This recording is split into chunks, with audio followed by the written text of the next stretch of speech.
Mes chers Méli-Mélo, je suis contente de vous retrouver. On continue la saga sur le mois des mamans et je vous avais dit qu'on aurait abordé le mois des mamans de manière un peu différente. On va pas juste les mettre à l'honneur à chaque, comme on le fait un peu partout. Non pas que ce soit pas une bonne façon de faire, mais je crois que la maternité va un peu plus que le gros bouquet de fleurs et simplement merci maman. Je crois qu'on peut aussi se proposer de réfléchir à tout ce qui existe autour de cette parentalité qui est si spéciale, la maternité. Et donc aujourd'hui, pour continuer à réfléchir avec nous déjà et puis continuer les conversations chez vous, entre amis, en famille, autour d'un bon petit plat, je vous propose que l'on échange aujourd'hui avec Rodrigue Félicia. Bonjour Rodrigue. Bonjour, merci de m'avoir invité. Merci à toi d'avoir répondu présent et puis surtout aussi rapidement, aussi facilement. Merci beaucoup. Donc, j'ai choisi d'échanger avec toi parce que tu n'es pas un enfant comme les autres, j'ai envie de dire, tu me corrigeras, mais tu as cette particularité d'avoir été placé. Et là, on est dans le mois des mamans, donc on va parler de la maternité, mais je crois qu'il est très, très, très important pour accompagner en tout cas toutes celles qui pourraient rencontrer des difficultés ou se poser des questions sur leur maternité, d'avoir l'avis d'un enfant qui a eu une maman, puis une autre maman. Enfin, je ne te retire pas les mots de la bouche, tu diras tout seul. Mais en tout cas, un enfant qui a un parcours particulier et qui pourra parler justement de quoi a besoin un enfant, c'est quoi un enfant et comment un enfant se construit pour finalement être heureux, être la personne qui a réussi comme toi. Alors, je te laisse te présenter un peu plus en profondeur. Qui es-tu aujourd'hui? Voilà. Alors, Rodrigue Félicia, j'ai 33 ans cette année. Je suis enseignant en économie, gestion, finance dans un lycée en Martinique. Voilà, depuis 3 ans déjà. Avant, j'ai travaillé dans différents domaines, à Paris, dans la logistique, dans la communication, le marketing. Et aujourd'hui, je me suis posé un petit peu et j'aspire en tout cas je l'espère, faire carrière dans l'enseignement et en parallèle, j'ai une société de communication que je développe, voilà. Ok, donc vraiment, moi je trouve en tout cas, dit comme ça, un beau profil, voilà, un beau profil, tu as voyagé, tu travailles et pas dans n'importe, alors sans porter de mépris à un domaine ou particulier, mais en tout cas, tu as une activité professionnelle aujourd'hui qui témoigne que tu as fait des études, tu as aussi créé une société de communication, donc vraiment quelqu'un de très actif. Oui, exact. Voilà. Ok, alors parle-nous un petit peu maintenant de ton placement. De quel âge à quel âge as-tu été placé? Alors, donc j'ai été placé à l'âge de 12 ans. Ok. Donc, il faut savoir, je tiens à le préciser quand même parce que c'est quelque chose de très important. Je suis issu d'un quartier défavorisé. Ça, c'est important de le dire. Je suis issu de Volga-Plage. Alors, je n'ai pas de honte à le dire parce qu'il y a beaucoup de personnes qui renient d'où ils viennent. Moi, je suis très fier d'où je viens parce que c'est ce qui fait de moi qui je suis maintenant. Et je viens d'un quartier défavorisé. Par contre, c'est pas parce que je viens d'un quartier défavorisé que j'ai été placé. J'ai été placé parce que au sein de ma famille, ça n'allait pas. D'accord. Donc, il faut savoir qu'à la base, j'ai été élevé par ma grand-mère. D'accord. Donc, j'ai grandi avec ma grand-mère dans la maison familiale et ma mère. Ok. Donc, ma grand-mère s'est beaucoup occupée de moi et est décédée d'un cancer, donc j'avais 8 ans. D'accord, ok. Et à la suite de ce décès, donc pour moi, ma première maman, c'était ma grand-mère. Ok, je comprends. Donc, je me suis attaché à ma grand-mère, je dormais avec elle. Pour moi, c'était ma maman. Et en fait, quand elle est partie, je me suis retrouvé perdu. Et j'ai dû apprendre à vivre avec ma mère. Donc, j'ai dû apprendre à découvrir qui était ma maman à l'âge de 8 ans. Et ça s'est très mal passé. Ça s'est très, très mal passé parce qu'il n'y avait pas de lien. Je lui en voulais parce que de m'avoir rejeté toutes ces années déjà. Et ma mère en voulait à ma grand-mère de m'avoir pris sous son aile, donc en quelque sorte de lui avoir volé son fils. Et je pense qu'en quelque sorte, elle m'a fait payer le fait de m'être éloigné d'elle. Mais c'était pas de ma faute parce que j'étais un enfant et je me suis attaché à la personne qui s'occupait de moi. Et du coup, j'ai dû apprendre à vivre avec ma mère, ce qui a été très chaotique dans les débuts parce que le décès de ma grand-mère, j'ai vécu le décès de ma grand-mère parce qu'elle est décédée au domicile familial. Donc, un moment tragique. Voilà, un moment tragique. Et en fait, j'ai été d'autant plus traumatisé parce que j'ai dû affronter le deuil de ma grand-mère sans assister aux funérailles. C'est-à-dire que, pour la petite anecdote, ma grand-mère a fait une embolie pulmonaire. au domicile. Donc, les médecins sont venus la réanimer, etc. Donc, moi, j'ai assisté à tout ça. Et ils sont partis avec ma grand-mère. Et l'une des phrases qui m'est restée en mémoire, c'est que l'ambulancier disait le cœur est reparti, mais le cerveau ne fonctionne plus. Mais à l'époque, je ne savais pas ce que ça voulait dire. Et ma grand-mère était en réanimation pendant une semaine et les enfants n'ont pas le droit d'y aller. Oui, c'est ça. Et j'avais mon oncle qui me mettait sur ses épaules et à travers une vitre, je voyais ma grand-mère couchée sur le lit. Et il me disait, mamie est malade, ça va pas, on la soigne, etc. Donc moi, ma grand-mère, elle est rentrée à la maison. Et en fait, entre-temps, elle est décédée. Il y a eu les funérailles. Et j'ai jamais assisté aux funérailles de ma grand-mère. Et j'attendais le retour de ma grand-mère. Et un jour, j'étais chez ma voisine et j'ai entendu ma voisine qui parlait des funérailles de ma grand-mère. Et c'est là que j'ai compris que ma grand-mère était décédée. Et de ce fait, je suis... C'est une sacrée histoire, hein. Tu m'arraches des larmes, là. Ouais, et je suis rentrée chez moi et j'ai pas compris, en fait. Et j'en voulais à ma mère de pas me l'avoir dit. J'en voulais à tout le monde de pas me l'avoir dit. Donc, je me suis renfermé petit à petit et je me suis dit qu'à partir de maintenant, j'allais devoir me débrouiller tout seul. Parce que dans toute l'éducation que ma grand-mère m'a donnée, elle m'a toujours élevé dans le sens où, parce qu'elle savait qu'elle allait mourir, elle était condamnée, et elle m'a toujours élevé dans le sens où je vais devoir me débrouiller seule à un moment, parce qu'elle savait que ma mère n'aurait pas pu me prendre en charge, donc elle m'a toujours responsabilisé. Très tôt, je savais laver mes vêtements, repasser mes vêtements, faire mon petit déjeuner. Elle m'avait appris le chemin pour aller à l'école. Je savais aller à la boutique seule. Je savais compter l'argent très très tôt. Je connaissais tout le monde dans le quartier si j'avais un problème. En fait, elle me responsabilisait et comme elle diminuait dans ses gestes du quotidien, donc je l'aidais beaucoup. Et du coup, quand elle est partie, je pense que elle n'était pas tranquille, mais elle s'est dit, je vais pouvoir me débrouiller seule. Oui, c'est ça. Et t'avais en tout cas équipé voilà. de tous les outils dont tu aurais besoin. Et je me suis dit, bon, maintenant, je suis tout seul. Parce que mon oncle est parti, vivre dans l'Hexagone, suite au décès de ma grand-mère. Et j'avais un autre oncle qui était vivant, mais je ne le voyais pas tellement. Et je me suis dit, là, je vais me débrouiller seule. Et ta maman était où à ce moment? Ma mère, elle vivait à la maison, mais en fait, elle faisait ses affaires, en fait, parce qu'elle avait toujours vécu sans avoir à s'occuper d'un enfant. Donc, ça a continué comme ça. Sauf que, elle avait des petites tâches de maman, donc elle m'achetait le matériel scolaire, elle achetait les vêtements, mais c'était tout. C'était tout. Et toute la partie affective, toute la partie de suivi que fait une maman auprès d'un enfant, elle ne l'avait pas. Et moi, je me débrouillais comme je pouvais. Alors, avant que tu ailles plus loin, parce qu'on est quand même aussi autour des mamans, est-ce qu'aujourd'hui, avec du recul, quel est ton regard? Là, tu me racontes comment tu as vécu des choses, mais aujourd'hui, avec du recul, est-ce que tu serais d'accord avec l'idée que tu serais, si tu veux, la victime de deux parentalités peut-être, je vais pas dire défectueuses, mais en tout cas, mal exprimées ou douloureuses. Un peu ta maman qui en voudrait à ta grand-mère de lui avoir ôté sa place. Parce que c'est important qu'on en parle, parce que des fois, on voit des mamans qui ont des comportements qui nous surprennent, mais on ne comprend pas non plus pourquoi, et il faut aller fouiller un petit peu dans l'entourage pour comprendre pourquoi elle s'exprime comme ça. Alors moi, j'ai eu la chance d'avoir le retour de ma grand-mère et de mes oncles sur le sujet. En fait, déjà, quand ma mère est tombée enceinte, elle est tombée enceinte à 24 ans, elle a caché sa grossesse. Parce qu'à l'époque, je pense que les gens le savent, dans les années avant, c'était mal vu, en fait, qu'une femme tombe enceinte et qu'elle ne soit pas mariée, sûr. Et il fallait quitter le domicile familial étant mariée et allant avec la personne. Donc, elle a caché sa grossesse parce qu'elle était très jeune. Et ce n'est que le jour de l'accouchement que ma grand-mère a su que ma mère allait accoucher. Et tout le monde était sous le choc, en fait. Voilà. D'ailleurs, il y a eu des complications. Je suis née sans vie. Il a fallu me réanimer parce que, ma mère refusait d'accoucher. En fait, ça a créé beaucoup de soucis. Et en fait, je pense que ma mère se voyait vivre autrement. Parce que je pense qu'elle se voyait vivre avec mon père, parce que mon père est venu en vacances, ils se sont rencontrés, etc. Et ils vivaient dans l'Hexagone.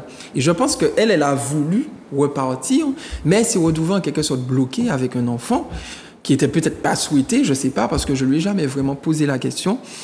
Et ça a chamboulé toute sa vie. Alors, je fais un lien, en tout cas pour nos téléspectateurs, avec des émissions antérieures qu'on a déjà menées sur l'avortement, par exemple, c'est vrai que c'est une question qui est délicate. Et quand on en a parlé, quand on a fait cette émission-là, je ne suis pas sûre que tout le monde ait compris l'espèce de bienveillance qu'on voulait témoigner, cette ouverture bienveillante quand on disait oui à l'avortement et attention.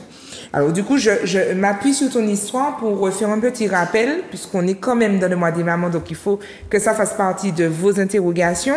Dans cette émission que vous pourrez retrouver sur la chaîne YouTube de Zouk TV, et puis je pourrai remettre aussi le lien sur la chaîne WhatsApp de Méli-Mélo, on expliquait en fait que les conséquences d'un enfant qui serait arrivé dans un contexte pas forcément adapté à son arrivée, la maman qui se pose des questions, la maman qui ne veut pas d'enfant, la maman qui voit toute sa vie contrainte, cet enfant lui-même qui subit, parce qu'il y a les effets physiques, effectivement, tu disais qu'elle avait du mal à accoucher, que tu es arrivé, il a fallu te réanimer, etc. Il y a de vraies conséquences à tout ça, et vraiment, j'invite toutes ces personnes qui se posent des questions autour de l'avortement de ne pas se limiter à une approche uniquement spirituelle, religieuse, mais vraiment d'imaginer toutes les conséquences réelles qu'il peut y avoir sur la vie de cet enfant qui arrive sans être, je ne veux pas dire pleinement désiré, j'espère qu'on comprend l'expression, pas pleinement désiré venant du cœur, mais pleinement désiré dans le projet de conception. C'est vraiment important. Donc voilà, j'ai fait mon petit parallèle, je te laisse poursuivre. Donc du coup, suite à tous ces petits événements, en fait, donc comme je disais, donc je me retrouve seule avec ma mère. Okay. Donc là, ça devient compliqué parce que moi, je rejette ma mère. Ok. Donc moi, je la vois comme un ennemi. Parce que pour moi, elle est responsable de mon malheur parce que j'ai plus ma grand-mère et pour moi, je suis défavorisée en fait. Et donc, je suis dans une relation d'affrontement avec ma mère. Donc, et elle, et vous n'êtes pas spécialement accompagnés non plus. Et on n'est pas accompagnés. On est seul, voilà, on est seul l'un face à l'autre. Et en fait, moi, ma mère me traite comme un adulte de 20-30 ans en fait. Donc peut-être même son frère. Peut-être même son frère. Ouais. Donc, elle aura des propos qu'on ne tient pas envers un enfant. Elle aura des gestes qu'on ne fait pas envers un enfant. Ma mère m'a tabassé pendant de nombreuses années. Okay. Elle me laissait parfois sans manger, ça arrivait. Ouais. Ou parfois, ça arrivait que, en fait, moi, je sortais parce que mon oncle m'avait acheté un petit vélo. Okay. Et c'était mon seul exutoire, c'était de faire du vélo, d'aller voir mes amis dans le quartier. Et elle voulait me priver de ça. Okay. Et du coup, moi, je partais avec mon vélo et je me disais, même si elle me tape, c'est pas grave, en fait. Ouais, au moins, j'aurais ce petit moment-là de plaisir. Et parfois, quand je rentrais vers 20h, 21h, des fois, elle fermait la porte. Donc, tu t'es retrouvé Donc, je me retrouvais dehors. Et bien heureusement, ma maison est conçue de manière à ce que, c'est une très grande maison. Et on a un jardin. Donc, j'enjambais le balcon et je me retrouvais au rez-de-chaussée. Et je rentrais dans le rez-de-chaussée, je dormais là. Ça m'est arrivé plusieurs fois de dormir là. C'est quand même et en fait, je dis souvent, je crois en l'univers et je pense que c'est ce qui fait que je suis encore en vie aujourd'hui. J'ai des voisines qui ont vu, je pense, que j'étais en détresse. Okay. Mais qui ne m'ont jamais posé de questions sur ma situation, sur mes rapports avec ma mère. En fait, elles se sont juste contentées de m'aider. Et en fait, j'avais une dame qui habitait à côté de chez moi et elle avait vu que j'étais en souffrance et parfois, à des moments où j'étais vraiment en galère, par exemple, je n'avais pas mangé, etc., elle arrivait et elle me disait « Oh, je t'ai fait à manger, viens manger à la maison » et tout ça. Mais c'était toujours à des moments précis où j'étais vraiment dans une galère pas possible. Ça, c'était surtout pile poil. Pile poil, comme un ange gardien qui arrivait et puis voilà. Et ça a duré pendant des années, pendant 2 ans. Pendant 2 ans, cette dame était là, elle m'a accompagné, je dormais chez elle. Ouais. Elle m'emmenait partout. J'allais à l'hôtel, en maison de vacances, j'allais partout au restaurant et tout ça. Parce qu'il y a quelque chose aussi, c'est que dans ma relation avec ma mère, je vivais, j'aime bien dire cette petite image-là parce que c'est exactement ça, je vivais comme un petit hamster dans une cage. C'est-à-dire que je ne sortais pas du tout, ma mère ne m'emmenait pas à la mer, les McDonald's, je ne connaissais pas, tout ce qui était cinéma, je ne connaissais pas, la plage... tout ce que fait un enfant normal, oui. Je ne connaissais pas. Ma mère ne me souhaitait pas joyeux anniversaire, je n'avais pas de cadeau à Noël, je n'avais pas de jouets chez moi, je n'avais rien. Et si bien que c'est pour ça que je dis que les petites choses ont un impact considérable sur un enfant, parce que le fait que ma mère me souhaite pas joyeux anniversaire, moi, j'avais oublié ma date de naissance et mon âge. Et parfois, quand à l'école, on me demandait quel âge tu as, je savais plus quel âge j'avais parce que j'avais plus de repères. Je vivais sans compter le temps. Et parce qu'il n'y avait pas de marqueur qui me disait là j'avais 8 ans, là j'avais 9 ans. Je profite vraiment de ton intervention parce que dans tout ce que tu racontes ton histoire, mais tu dis beaucoup de choses. Tu donnes beaucoup d'éléments et beaucoup de pistes de développement. Et je suis vraiment contente parce que ça soutient un petit peu mon travail. Quand je fais de l'accompagnement à la parentalité ou même dans les cours de soutien scolaire, je dis souvent aux parents que c'est pas important d'être le premier de la classe. C'est pas important d'avoir 17. C'est pas important ça va être plutôt dans la cellule familiale. Qu'est-ce qui se passe? Est-ce que quand, un petit truc tout bête, hein, quand vous ouvrez le linge, l'enfant est où? Il est avec vous, il partage, vous lui demandez, enfin, quel rapport, quelle connexion vous mettez avec cet enfant-là? Et je crois que, tu vois, le fait de dire que ça t'avait complètement déphasé par rapport à ton âge et qui tu étais, ça confirme mon schéma de pensée. Et donc, franchement, je m'appuie sur ce que tu dis pour vraiment inciter à développer ces aspects-là. C'est des petits moments, des petits gestes. Comment tu passes ta journée? Et toi, tu en penses quoi? Voilà, qui es-tu, toi? C'est tellement important. En fait, voilà, c'est que je n'avais pas ma place. Je ne savais pas où me situer. Et du coup, comme je disais, pas de jouets. On me souhaitait pas joyeux anniversaire. On ne marquait pas les moments importants. On marquait pas les moments importants. À la fin de l'année scolaire, tous mes camarades partaient en vacances. Et moi, c'était ma hantise de partir en vacances parce que je savais que j'allais vivre 2 mois d'enfer, parce que je sortais pas, j'étais avec ma mère pendant les 2 mois et je savais pas ce qui m'attendait, en fait, pendant ces 2 mois de vacances. Mais Dieu merci, j'avais cette voisine, en fait, qui était là et qui faisait en sorte que j'ai une enfance, on va dire, normale. Donc, tout ce que ma mère ne faisait pas, elle le faisait, elle m'emmenait à la mer. C'était un préplacement, ça? C'était un préplacement, Et elle m'emmenait à la mer. Et elle m'éduquait comme une maman. Elle me disait, non, ça, on fait pas ça se dit pas, ça, c'est comme ça. Et en fait, elle m'apprenait les gestes du quotidien, comme une maman fait avec son fils. Cette dame, elle a 2 grands enfants. OK. Et en fait, elle m'a pris sous son aile comme son dernier fils. OK, d'accord. Donc j'ai grandi comme ça pendant 2 ans. Qui est aussi reine, elle s'appelle comment? Elle s'appelle Nadia. Elle est plus de ce monde maintenant, malheureusement. D'accord. Donc cette dame, pendant 2 ans, ça a duré. Il vient le moment où, vous savez, ma mère, encore une fois, elle a mal pris le fait que quelqu'un prenne le rôle de maman, son rôle de maman. Et elle s'est toujours pas fait accompagner. Et c'est toujours pas fait accompagner. Parce que moi, de ce que tu me racontes, moi, j'entends une maman qui, effectivement, ne fait pas les choses bien puisqu'elle te fait souffrir. Non. Je t'arrête 2 minutes. Je mens parce qu'il y a eu une intervention d'une assistante sociale. Ça, je pense que c'est dû à un signalement des voisins. Donc, mais tu sais, quand je parlais d'accompagnement, je parlais vraiment d'un accompagnement à la parentalité. J'y viens. D'accord. Donc, il y a eu l'intervention d'une assistante sociale qui est venue constater les conditions dans lesquelles je vivais, etc. Suite à un signalement, je pense. Et ils ont envoyé une travailleuse familiale. Donc, une travailleuse familiale est venue. Et moi, pareil, je vois cette dame comme une rivale parce que je me dis, qu'est-ce qu'elle vient faire chez moi? Elle est venue me commander chez moi. Elle est venue mettre sa loi, me dit, on fait ci comme ça, on fait ça comme ça, etc. Super nanny. Une super nanny, exactement. C'est vraiment ça. Faut manger comme ça, faut manger à telle heure.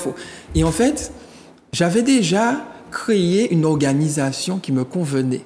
Et j'adhérais pas à ce que cette dame était venue m'apporter. Pourtant, c'était bien ce qu'elle proposait. Et j'ai totalement refusé.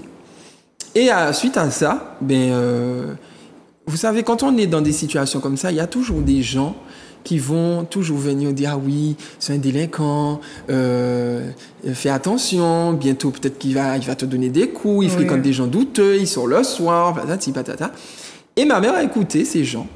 Et je pense que ça a fait son petit chemin, ça a fait son petit bout de chemin dans sa tête. Et elle m'a rien dit. Et un jour, un mercredi, je vais toujours me rappeler de ça, c'était un mercredi, je vois une voiture du conseil général qui arrive.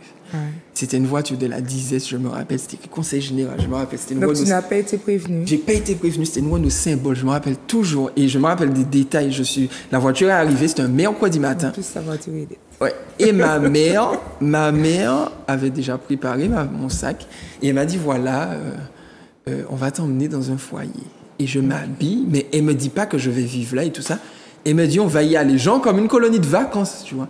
Donc moi, je m'habille, je mets mon short et tout ça, genre, je suis content. Je me dis, tiens, j'aurai des copains et tout ça. Et j'arrive là-bas.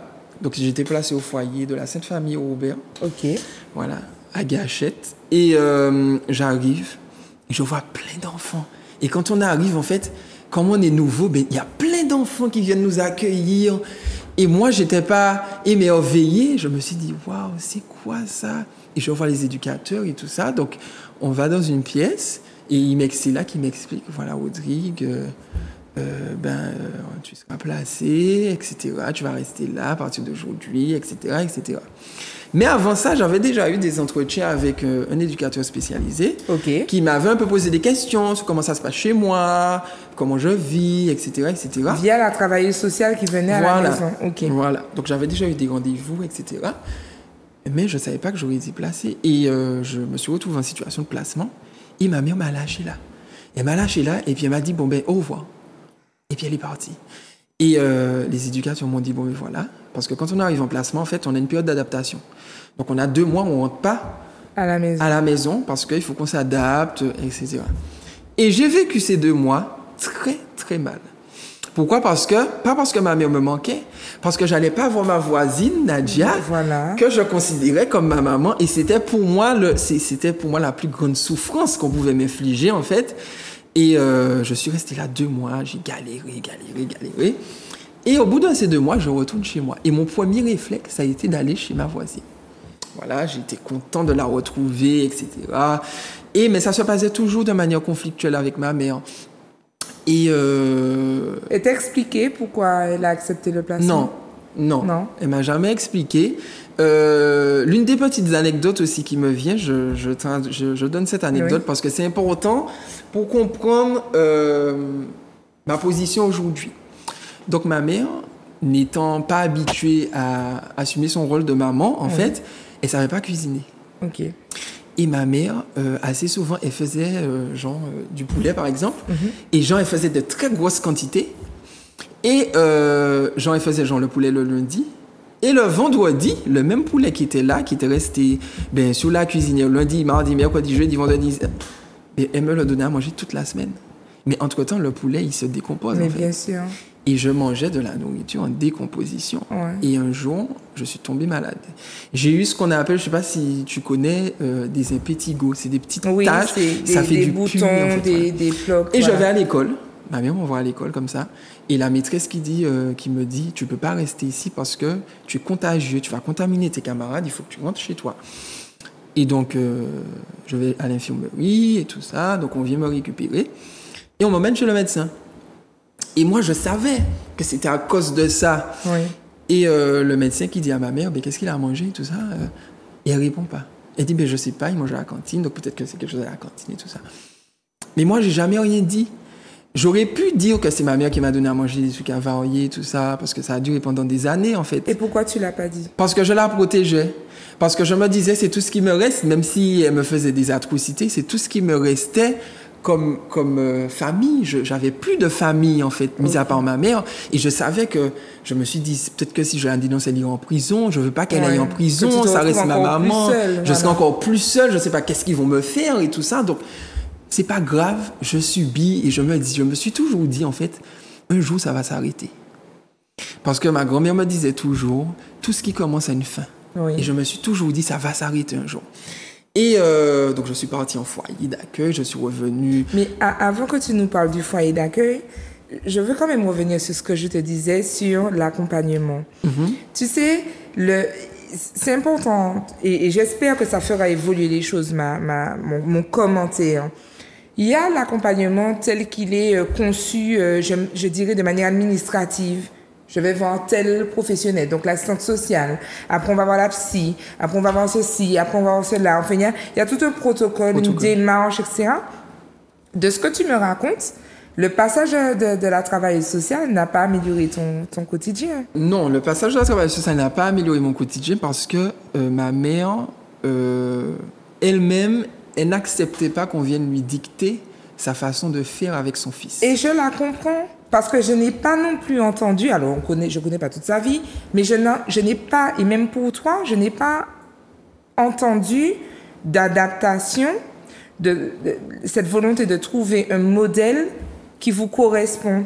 C'est-à-dire, ah ben, il faut faire comme ça. Eh ben oui, mais on mange à telle heure et ceci. Alors, effectivement, il y a des règles qui sont importantes parce que ce sont des règles générales qui permettent à tout un chacun de se sentir bien.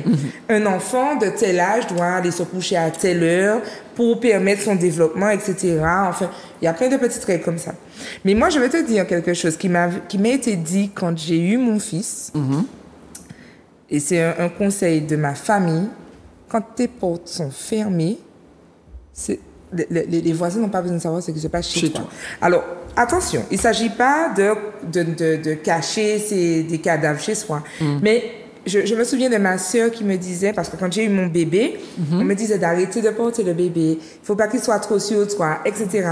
Et ma sœur me disait, quand ta porte est fermée, ça ne regarde plus les gens. Ouais. Ton enfant, il va grandir vite, tu as envie de le garder sur toi, tu as envie de partager avec lui, tu as envie de faire ci, etc. Et en fait, si je prends cet exemple-là, c'est surtout pour montrer qu'elle ne m'a pas conseillé par rapport aux principes généraux. Elle m'a pas dit le biberon c'est à tant de degrés ou ceci, cela. Elle m'a dit par rapport à ta vie à toi, par rapport à ce que tu aimes toi, par rapport à ce qu'il y a dans ton cœur à toi, par rapport à la configuration de ton domicile, par rapport à votre vie à vous, c'est comme ça. Et toi, laisse parler ton cœur. Et je me demande si, c'est une question, est-ce que ta maman a reçu cette écoute de qu'est-ce qui s'est passé dans ta tête? Pourquoi? Aujourd'hui, c'est quoi? Est-ce que tu as vraiment envie de continuer à être maman? Est-ce que peut-être que ton placement aurait pu se faire bien plus tôt, par exemple? Tu vois, et t'éviter la bouffe avariée. Je dis ça comme ça, je ne sais pas ce qui est mieux. Il n'y a pas de mieux. Mais je veux dire... En fait, je pense que ma mère a voulu prouver qu'elle était capable. Je pense que c'est ça, au décès de ma grand-mère, elle a voulu prouver qu'elle pouvait s'occuper de son fils. Donc, elle a voulu prendre le relais, mais elle s'est retrouvée dépassée. Et puis, elle avait, je pense, toute cette aversion, parce que le fait de ne pas avoir eu la vie qu'elle voulait, etc. C'est ça. Donc, tu l'as un peu privé, entre guillemets, voilà, de sa vie de rêve. Quoi. Voilà, de sa vie de rêve. Mais aujourd'hui, je ne lui en veux pas. Je ne lui en veux plus, parce que je lui en ai voulu pendant de nombreuses années. Je ne lui en veux plus. Et c'est légitime. Et alors, il y a beaucoup d'enfants peut-être qui sont dans ma situation. Je suis pas fier de ça, mais plusieurs fois, quand j'étais en souffrance, j'ai souhaité que ma mère meure. Parce que pour moi, c'était mon oppresseur et je voulais que ça s'arrête. Et plusieurs fois, je me suis dit, c'est soit elle ou moi, et ce sera pas moi, en fait. Et avec le recul et les années, etc., je m'en suis voulu d'avoir pensé comme ça, mais au moment où je vivais ces souffrances-là, pour moi, il fallait que ça s'arrête, en fait. J'étais dans une expression, j'ai envie de dire, presque primale, c'est-à-dire que tu étais dans ta spontanéité. Je voulais que ça s'arrête. Et c'est normal. Voilà, et moi, comme tu disais, ce qui se passe chez soi, ben, une fois que nos portes sont fermées, ben, ça ne nous regarde que nous. Et en fait, ma grand-mère m'avait toujours élevé comme ça, qu'on ne devait pas dire ce qui se passait chez nous. C'était comme ça l'éducation. C'est à double tranchant, malheureusement. Voilà, c'est à double tranchant. On ne devait pas dire ce qui se passait chez nous parce que les gens sont méchants, etc., etc. Donc, j'ai toujours montré une facette où j'étais bien, je rigolais, j'étais l'enfant joyeux, mais ça n'allait pas chez moi. Et alors, je ne dis pas, je ne conseille pas aux enfants de le faire, mais moi, je l'ai vécu comme ça et je pense que c'est ce qui m'a permis de tenir le coup. Parce que je ne suis pas de ceux qui vont se plaindre, qui vont se victimiser, ou voilà. Je vais justement me dire, je suis dans une souffrance, ben, je vais tout faire pour en sortir. Mais je ne veux pas que les gens me prennent en pitié. Non, je ne suis pas comme ça. Après, c'est pas la solution. Parce que ça nous évite bien des problèmes de demander de l'aide. Mais moi, je l'ai vécu comme ça. Je ne regrette pas de l'avoir vécu. J'ai caché j'ai beaucoup caché ma vie parce que quand je ne voulais pas que les gens me posent des questions. Donc, alors, moi, quand j'allais à l'école, je ne parlais pas de ma mère. Je ne parlais pas de ma mère. Mes copains venaient. Pourquoi? Je ne parlais pas de ma mère. Alors, j'ai eu beaucoup de mal à le dire pendant des années. Mais je ne parlais pas de ma mère parce que j'avais honte de ma mère. Parce que pour moi, ma mère n'était pas comme les autres mamans. Parce que je voyais les mamans faire avec leurs enfants quand ils venaient chercher leurs enfants, etc. Et pour moi, ma mère n'était pas normale. Et je savais pertinemment que si je parlais de ma mère, bien que les gens se seraient moqués de moi. Et qu'est-ce que tu attendais d'une maman normale? C'est quoi une maman normale pour toi? Ben, une maman normale. Alors, il n'y a pas de maman normale, déjà. On l'a dit dans la formulation, mais il n'y a pas de maman normale. Pour moi, chaque maman établit ses propres règles, sa propre éducation en fonction de son contexte familial, de son passé, de son vécu et des traumatismes parfois qu'elle n'a pas traités dans le passé. Parce que parfois, ben, on devient mère, mais on a des traumatismes ou des fois, il y a des parents, des femmes qui deviennent mères parce que c'est un enfant pansement, j'ai envie de dire, c'est pour guérir un traumatisme qu'elles ont. Parfois, elles ont perdu un enfant et c'est un enfant de remplacement.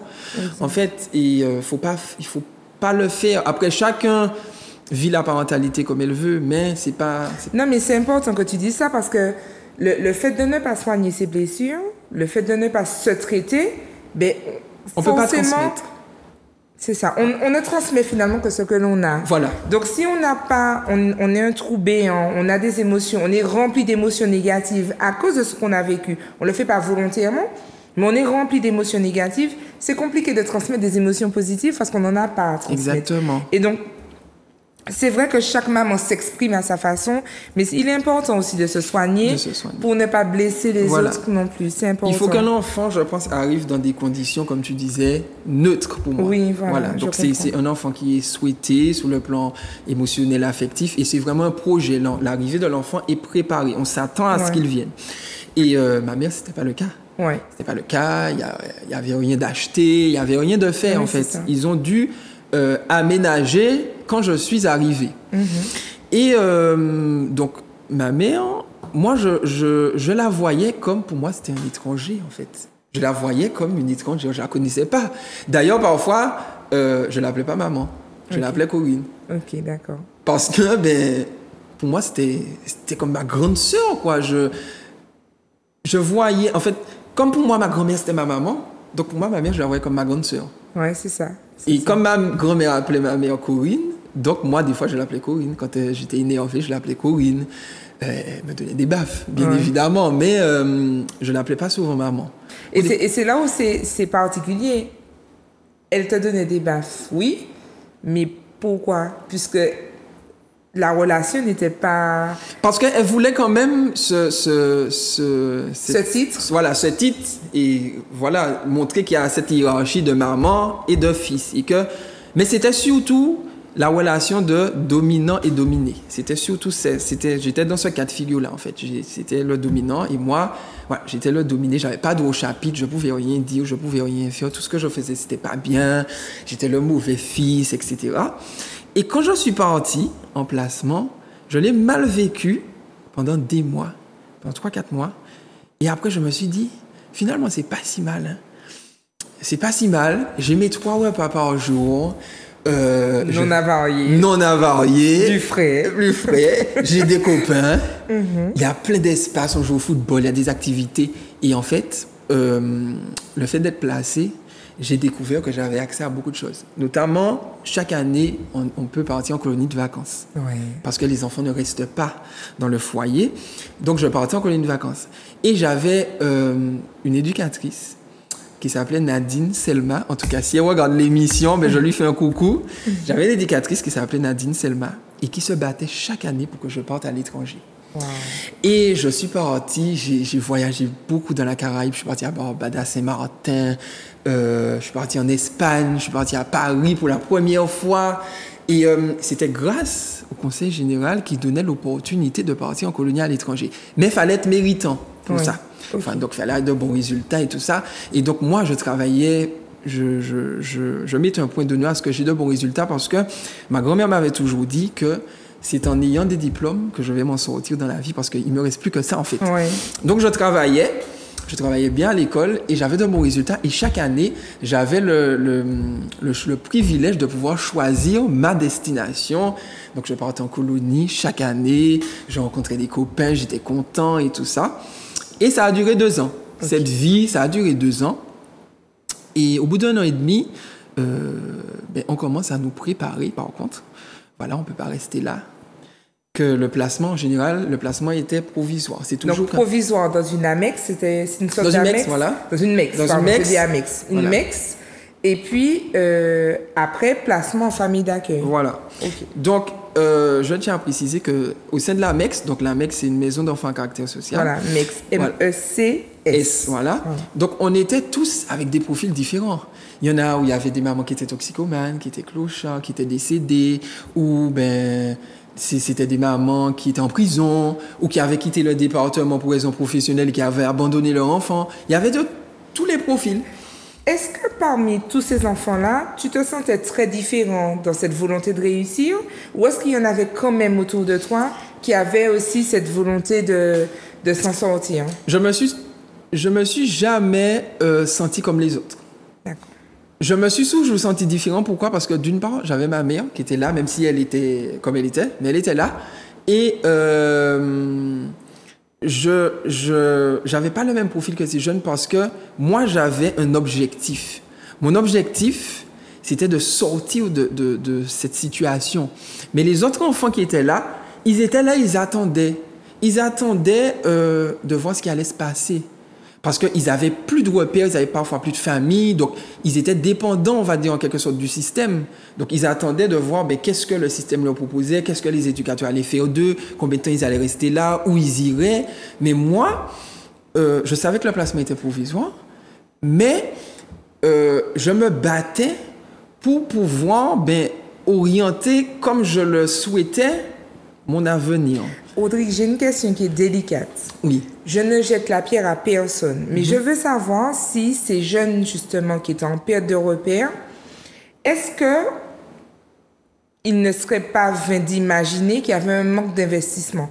C'est compliqué ma question parce que quelqu'un qui est vraiment en difficulté, on ne peut pas venir et puis lui dire « tu t'investis pas Ouais. ». Mais est-ce que il n'y aurait pas aussi cette espèce de mindset, cette espèce de volonté, soi-même de se débrouiller? Je te pose la question. Alors, c'est important que tu poses la question parce que ça me permet de rebondir au-dessus.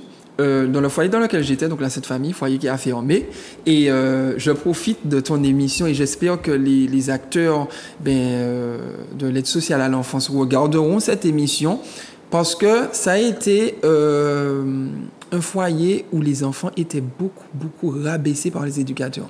C'est-à-dire que quand on arrivait là, on nous disait d'emblée, on est des délinquants, on est bon à rien, on va finir en prison, on n'a pas d'avenir en fait. C'était ça.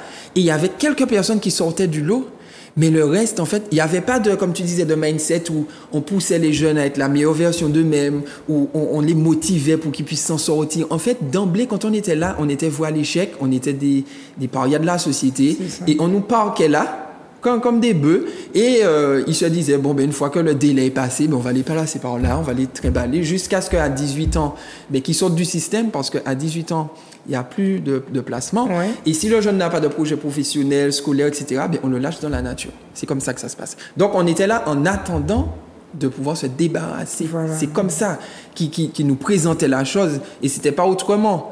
C'était pas, je pense, dans le modèle qui était conçu par le système, c'était pas ça. Mais eux, les éducateurs, c'est comme ça qu'ils présentaient la chose. Je comprends. Et très peu d'éducateurs, notamment cette dame Nadine Selma,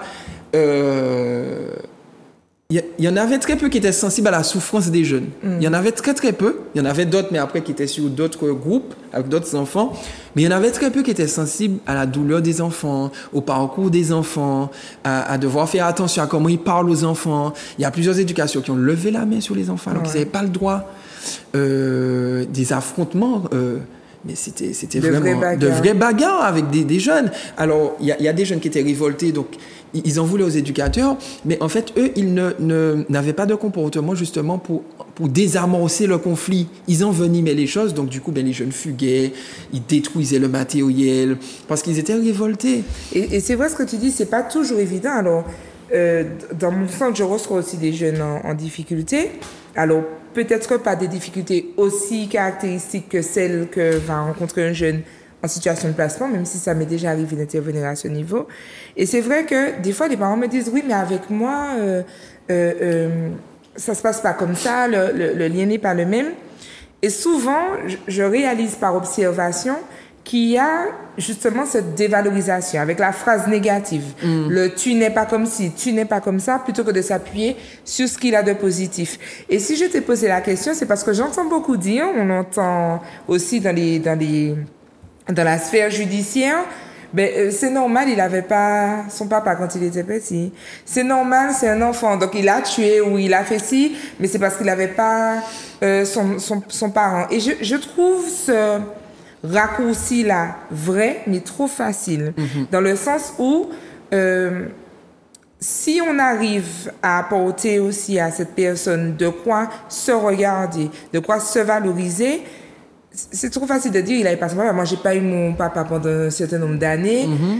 Je suis pas délinquante. Il y a des personnes qui perdent, je sais pas moi, leurs parents très tôt dans leur vie et qui ne terminent pas systématiquement délinquants. Je tends à dire que ça dépend aussi de la force de caractère de l'enfant. S'il y a des gens qui sont beaucoup plus résilients que d'autres, qui arrivent à prendre du recul sur certaines situations, donc qui peuvent affronter certaines choses.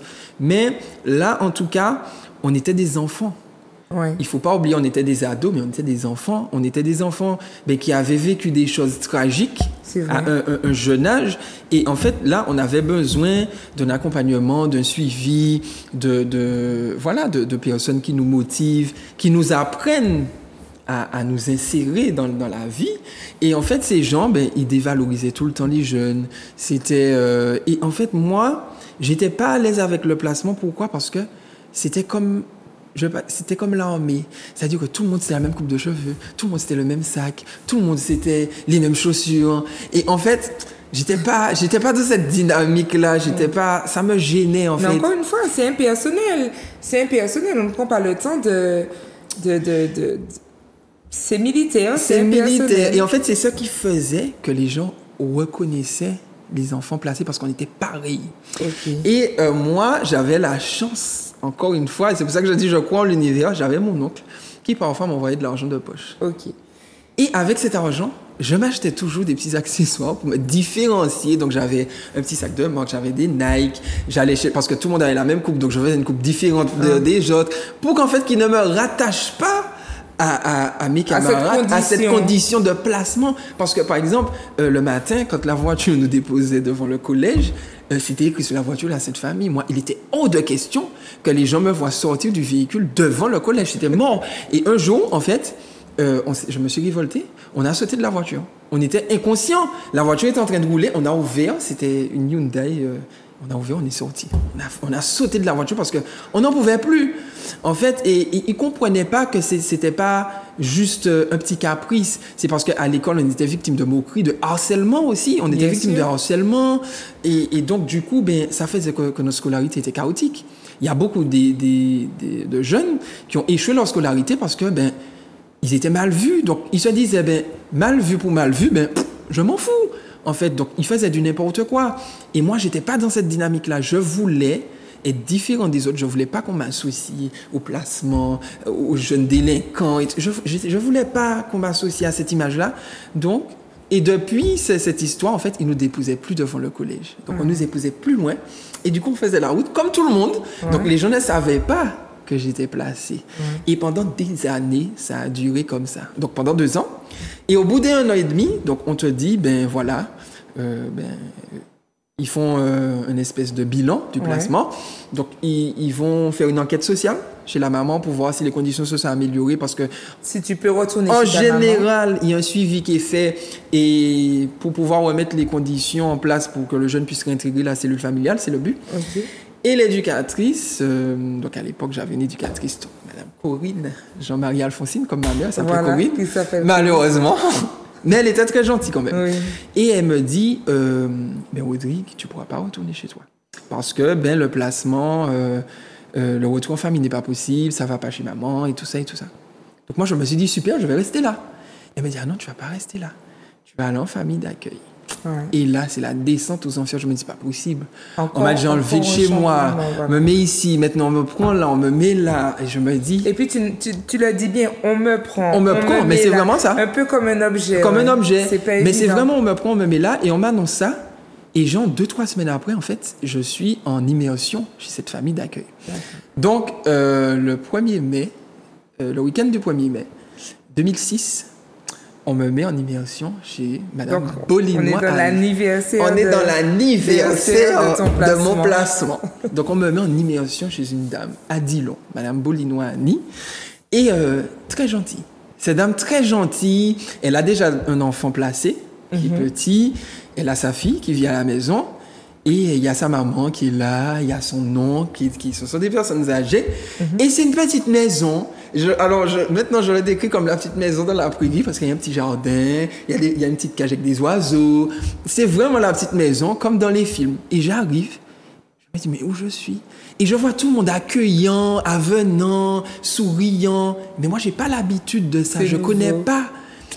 Et je suis pas bien. En fait, j'ai fait un blocage. Et je me suis renfermé et cette dame, elle comprenait pas. Donc, parce qu'elle avait tout fait pour que tu puisses arriver dans de bonnes conditions, voilà. Donc, elle avait tout fait pour m'intégrer. Elle me proposait tout le temps. Elle me disait, tu veux de quelque chose, tu veux des chips. J'étais pas habitué à ça. Ouais. Même si, tu vois, j'avais Nadia, ma voisine, avec qui... Mais c'était pas pareil. Oui, parce que je savais que c'était ma voisine. Et puis, je vivais pas là. Mais là, je savais que j'étais vouée à habiter là. Et je me suis dit, ça sera ça ma vie, en fait. Et je me suis dit, ah non, je peux pas. Je préfère la vie avec les copains, on est là, on fait notre vie et tout ça. Et j'étais parti pour le week-end et j'ai fugué. Okay. Je suis parti un après-midi où la dame faisait une sieste. Je suis parti, j'ai pris mon sac, je suis rentré. Mais coïncidence, je suis rentré chez ma mère.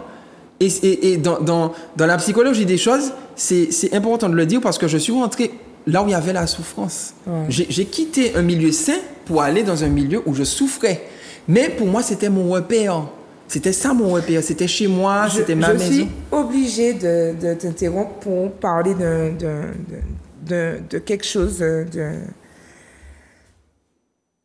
Et ce dont je vais parler là, ça m'a valu le retrait d'un élève. Hein. C'est-à-dire que j'explique aux parents qu'il est important d'être amis avec leurs enfants. Oui. Et j'ai des retours parfois, non, Chama n'a pas camarade moi, je ne serai jamais copain avec mon enfant.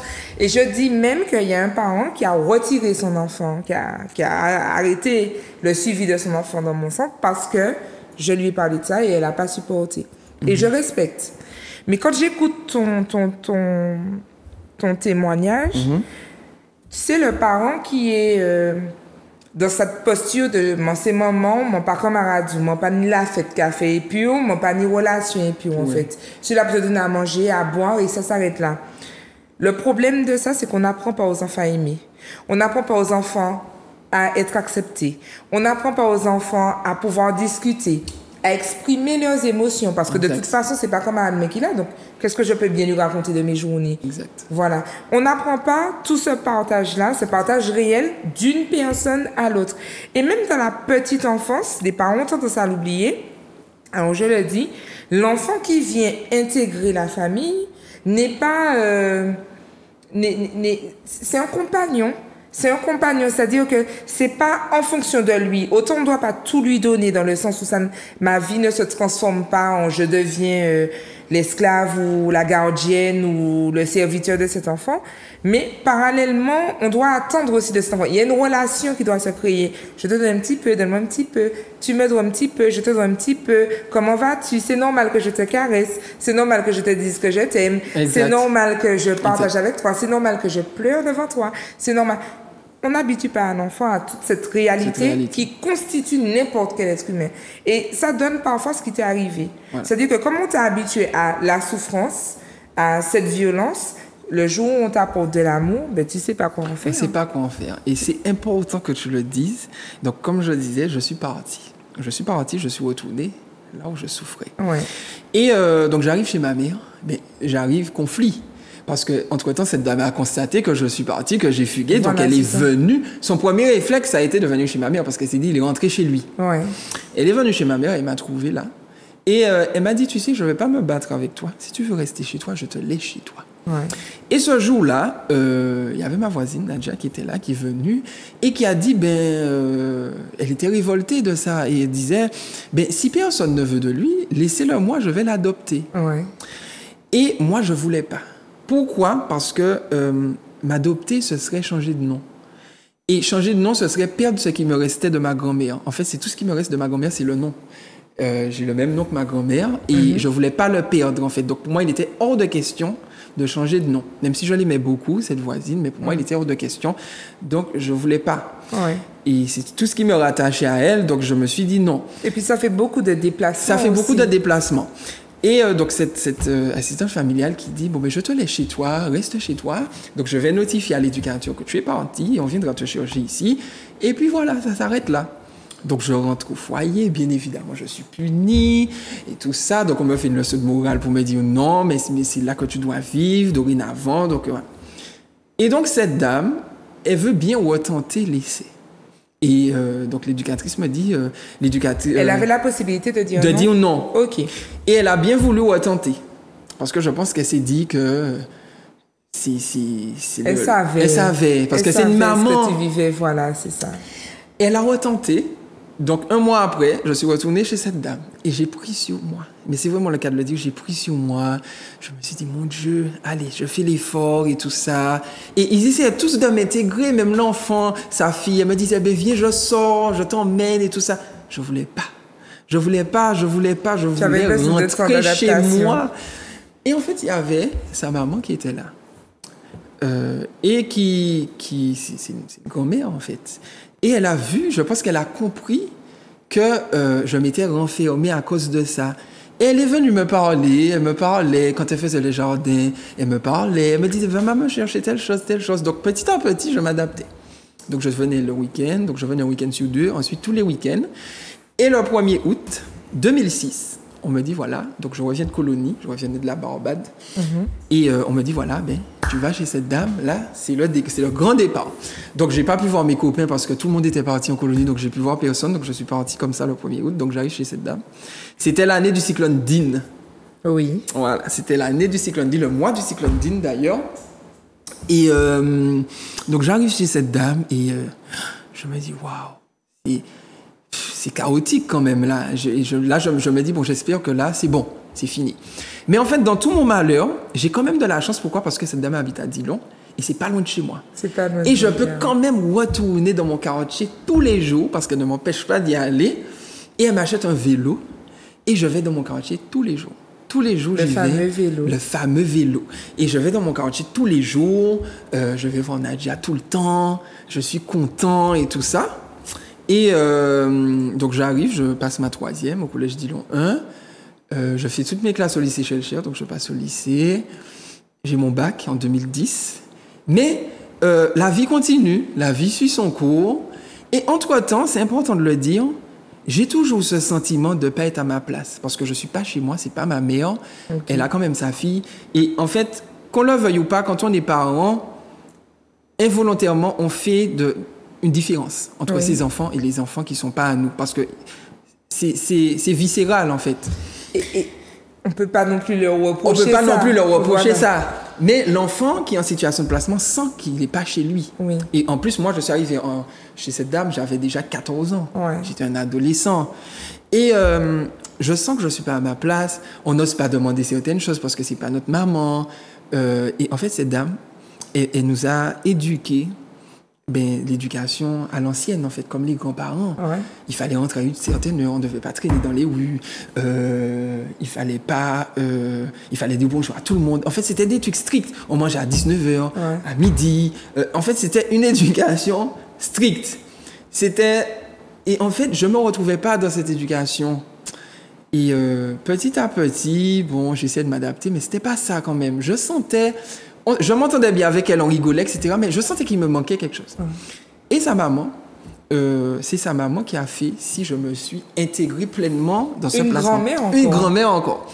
Et un jour, je suis sortie. Parce que moi, j'aimais sortir. Donc, j'aimais sortir. Quand j'ai eu mon bac, je sortais et tout ça. Et elle me disait toujours, comme les grand-mères, attention, les amis, c'est pas bien, les fréquentations, faut faire attention, les gens sont pas gentils, blablabla. Et cette mamie, en fait, elle avait compris, j'ai jamais raconté mon histoire à l'assistante familiale, j'ai jamais raconté mon histoire à qui que ce soit, mais elle avait compris quand même que je souffrais de quelque chose. Et elle m'a dit, tu sais, je suis pas ta grand-mère, mais tu peux quand même m'appeler mamie. Je serai ta mamie, même si je ne suis pas ta mamie de sang, mais je suis quand même ta mamie. Et je me suis dit, la vie m'a donné la chance d'avoir une deuxième mamie. Et ça, c'était cool. Parce qu'elle faisait... Et là, j'ai connu ce que c'était vraiment qu'une mamie. Parce que ma grand-mère... j'ai connu les gestes de grand-mère. Oui, mais elle est partie tôt. Et là, ben j'avais comme une mamie. Elle me donnait un petit argent de poche sous la table. Quand, par exemple, l'assistante familiale faisait un repas et que je n'aimais pas trop, ben, elle me faisait un petit repas à part. Ou bien elle savait que je n'aimais pas le poisson, ben, elle me faisait de la viande. C'était toujours des petits trucs comme ça. Et j'étais contente. Des petits gestes de grand-mère. Et on rigolait beaucoup. Elle me racontait plein d'anecdotes et tout ça, les anecdotes d'avant, comment elle a vécu, etc. Elle me racontait sa vie. Et moi, j'aimais bien. Donc, j'étais tout le temps avec elle. Et pour moi, c'était ma grand-mère. Et tu sais, j'apprécie beaucoup parce que on est dans une société actuelle. Là, je vais pas forcément parler de ton cas particulier, même de le cas classique, entre guillemets, où l'enfant vit avec ses parents et puis il y a les grands-parents pas loin. En tout cas, nous sommes dans une génération où on nous invite à se débrouiller. Il faut être actif. Il faut travailler, il faut faire du sport, je parle notamment pour les femmes, hein, c'est le cas aussi pour les hommes, mais je veux dire, les mamans, on exige beaucoup d'elles. Exact. Voilà, il faut que tu perdes ton ventre de grossesse. C'est 9 mois pour faire un bébé et 9 mois pour retirer la bedaine. Donc voilà, il faut être actif, il faut être ceci, il faut être cela, il faut être partout, il faut être au top partout. Et cette exigence sociale nous oblige un petit peu à tomber dans une espèce d'organisation militaire autour de l'enfant, où le linge doit être lavé, ça, voilà, etc. On doit être comme ça. Et on en vient parfois à oublier ces moments où, tant pis pour le linge. Et puis allons se faire un câlin. Ouais. Et heureusement, fort heureusement, il existe encore les mamies. C'est vraiment important de le dire. Je crois que ça a son rôle, un rôle fort dans la parentalité, dans la maternité. La place des mamies qui apportent ce petit moment, le bonbon que maman ne va pas donner parce que ça donne des caries. Mamie lui donne. Voilà. Et c'est des moments chaleureux qui manquent visiblement parce que tu en parles aujourd'hui. Exactement. Donc, ça a été mon allié, j'ai envie de dire, dans ce placement-là. Et d'ailleurs, j'en ai fait ma page TikTok. En fait, c'est un hommage à ma grand-mère adoptive parce que je reprends toutes ces expressions, toutes ces petites histoires. Et les gens aiment bien parce que ce sont des histoires d'antan. Ce sont des expressions qu'on n'entend plus. Maintenant, ça se perd. Et en fait, moi, je perpétue ça. Donc, je parle de ma grand-mère, je parle des expressions, des petites histoires qu'elle racontait. Et c'est une façon pour moi de lui rendre hommage parce qu'elle est décédée l'année dernière, au mois d'avril, de vieillesse. Elle était fatiguée, de 95 ans. Et on lui rend hommage. On lui rend hommage, voilà. Moi, je lui rends hommage tous les jours. Mais quand même, je suis content de l'avoir connue parce que elle m'a beaucoup apporté sur le plan émotionnel, affectif. Parce que je me sentais, quand j'étais avec elle, je sentais pas que j'étais à part. Par exemple, quand on allait quelque part, les gens disaient, mais c'est qui? Elle disait, c'est mon petit-fils. Voilà, et en fait, il n'y avait pas de questions. Les gens ne se posaient pas de questions parce qu'on a à peu près la même couleur de peau, on se ressemble un petit peu, donc les gens ne se posaient pas de questions. C'est ça. Tandis que, par exemple, avec l'assistante familiale, elle disait c'est mon fils adoptif. Oui, voilà. Et donc les gens se disaient adoptif. Ou bien des fois, elle disait c'est un enfant qui est chez moi, que j'ai en garde. C'était pas pareil. Elle disait pas c'est mon fils. Par exemple, Nadia, ma voisine, quand on lui demandait c'était qui. Le fait de dire que tu es en garde, c'est rappeler un peu ta condition de placement. Mais ça nous revient toujours en pleine face quand on va réunion parents-prof, vous êtes qui? C'est le tuteur légal? Oui, c'est un enfant que j'ai en placement. Donc, ça nous revient toujours dans toutes les situations et des fois, au bout d'un moment, c'est fatigant. Oui, c'est ça. Et avec ma grand-mère, j'avais pas ça. Par exemple, quand j'étais avec ma voisine Nadja, il disait c'était qui? Elle disait c'est mon fils.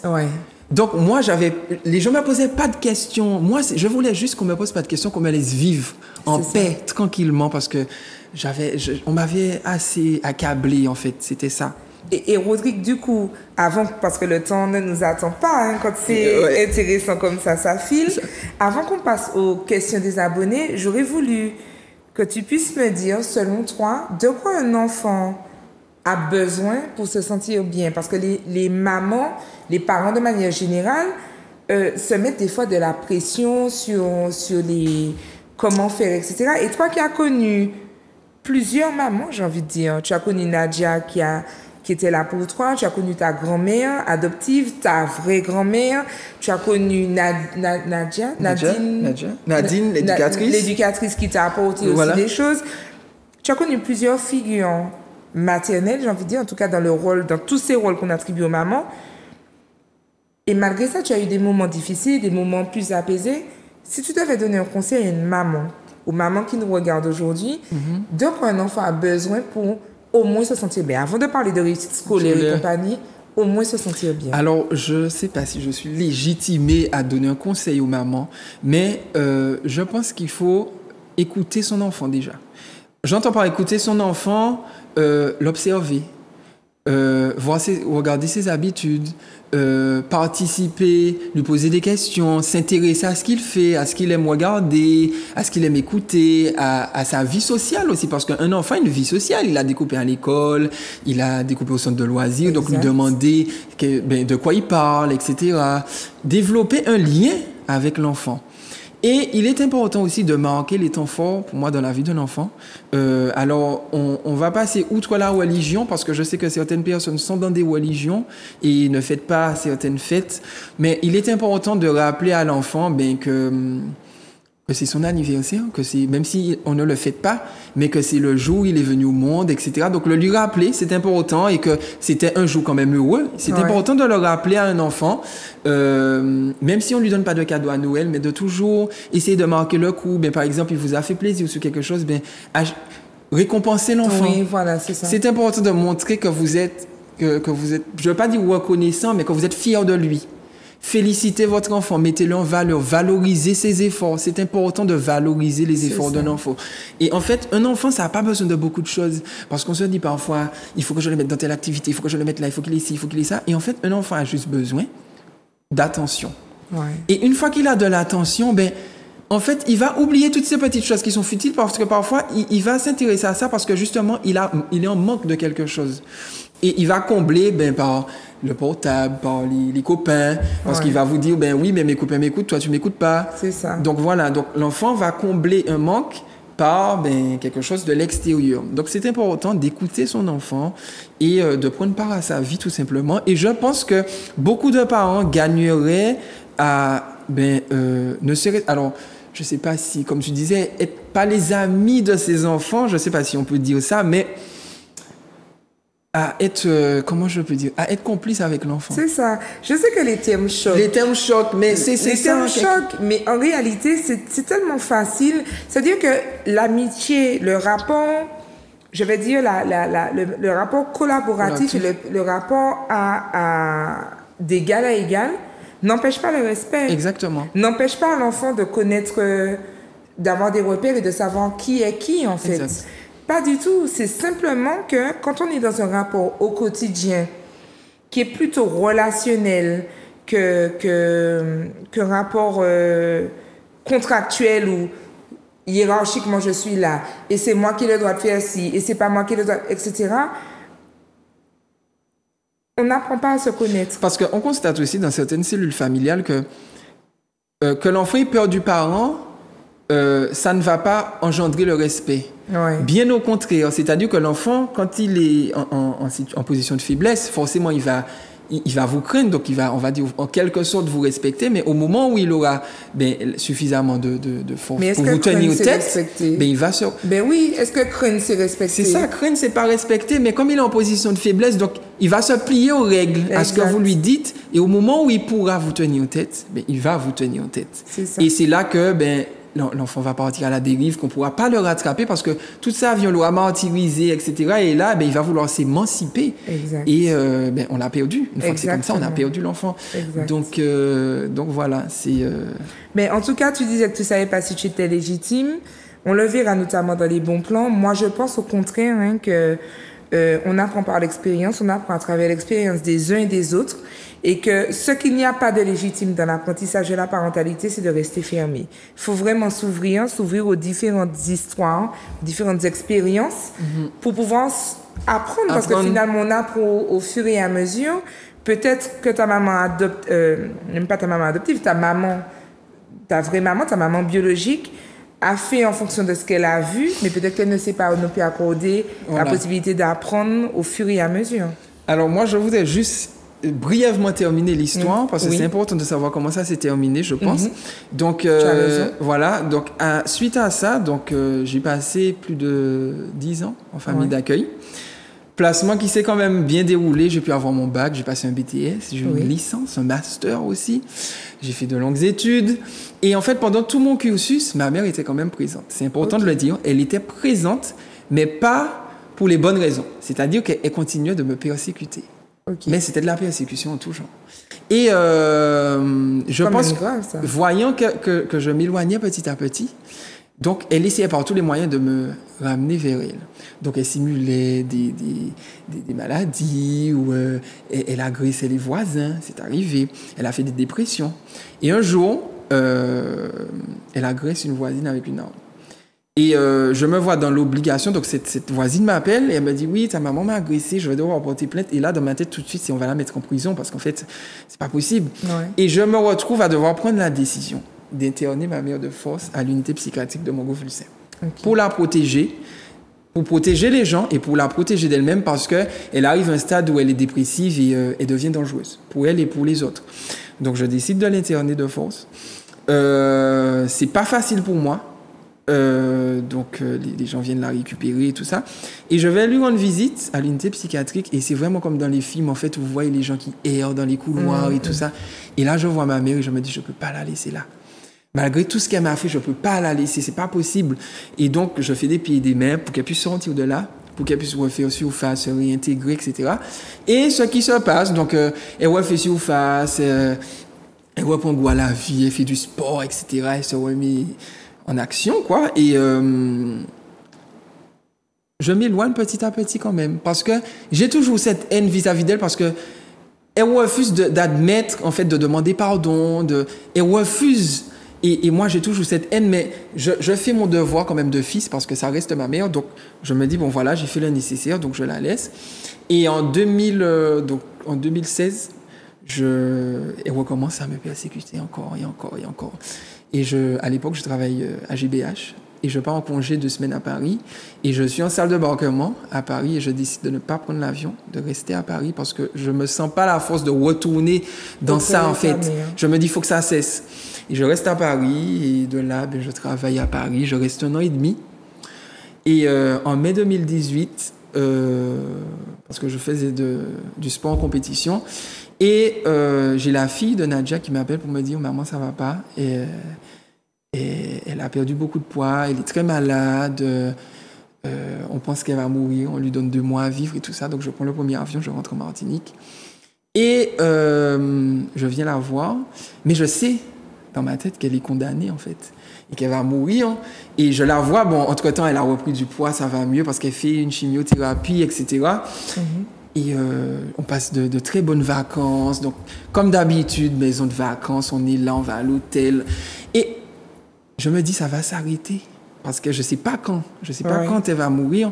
C'est enfin vos premiers bons moments, j'ai envie de dire. Voilà, après, voilà. Et je repars à Paris. Mais entre-temps, je viens ici, je rencontre quelqu'un. Et je rentre à Paris et je me dis, il n'y a pas de hasard dans la vie. Peut-être qu'il faut que je rentre en Martinique. Je reviens au mois d'août la voir parce que je sais qu'elle est malade et tout ça. Donc, je la vois et tout ça. Et je conviens avec cette personne de venir m'installer ici, en Martinique, en octobre 2018. Donc, je rentre définitivement en Martinique. Et j'ai pu l'accompagner pour sa fin de vie. Okay. Elle est décédée en 2022 d'un cancer du sein comme ma grand-mère, au même âge que ma grand-mère.